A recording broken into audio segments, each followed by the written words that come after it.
I'm going to read an excerpt from The Fig Tree by Goran Vojnović, which has just been published in my translation by Istros Books. One of the threads of this story is that the narrator's partner, Anja, has walked out on narrator Jadran, and he doesn't understand why. They've both been existing together, but in their own heads and in their own silences.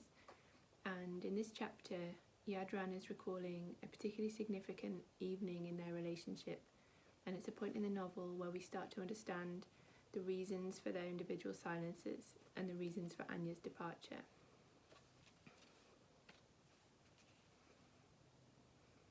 The first night marked the death of a great poet. I'd never read his poems before, but his death made it seem as if he snuck his way into our family and joined us that very day. He became a part of the story, and for a moment I contemplated going to his funeral.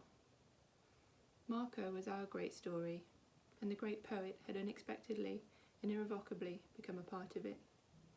The night that we decided on Marco, and the night that death had decided was for the poet, bound us together and paved the way for me to read a few of his poems. They were intriguing, a little unusual perhaps.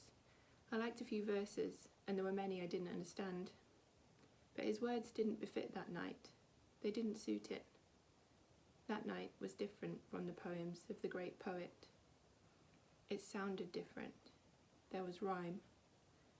It seemed to me as if the words of his poems came together by happenstance, that they'd fallen onto his page from somewhere.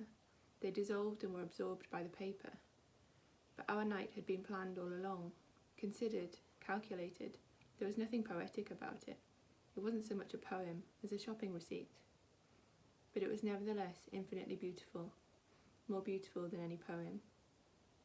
Though in actual fact, that wasn't the evening that Marco was made, and yet I still remember it more than the night when he was.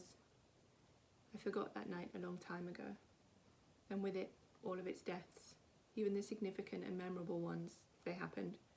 I've forgotten everything. That's how it is. Some nights and some deaths stay with you, others don't. The night that marked the death of the great poet has remained, and Anja still lies next to me, looks at me and says, "Are we really going to do this?" I nod and she laughs, a laugh full of fear. "You'd rather just have sex," she says, and I say, "It doesn't work without it," and she shakes her head. "Are you nervous?" I ask her, because I like to ask questions that I know the answer to, and she says, "I am a bit." And I say, "Well, it'll be over before you know it," an old rehearsed joke, and she hugs me, grateful for my patience, and we lie there for a long time in each other's arms, likely thinking about whether that night really is the right night, and if right nights actually exist. Then she whispers, "Let's do it," and starts to remove her pyjamas, and my hand caresses her body, tickles her. She's always ticklish when she's nervous, but I don't say anything now. Now is no longer the time for my jokes. Now it really is time to undress and get down to business.